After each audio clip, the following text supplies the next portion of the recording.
Obboleessa koo namni kan inni ittiin madaalamu uffata isaa yookaan beekumsa isaa yookaan immoo qabeenyaa isaa miti. Namni kan inni ittiin madaalamu maaliin akka ta'e baruu barbaaddu na hordofaa fakkaan hojjeta. Bilaakaan haala namni kan inni ittiin madaalamu.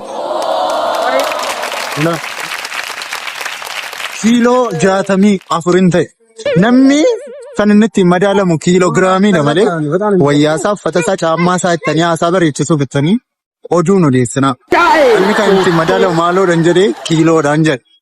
Beekumsa akkasii yoo barbaaddanii zachii jira laa bro. Okeedhaa bakka beekumsa baay'ee ganaan irraa barattu. Namooti kolfitanii laayikii fooloo sheeriin goone garuu jechuudhaaf ilkaan keessan dheedhiisuuf hin ture laayikii godhadha. Na jajjabeessaa.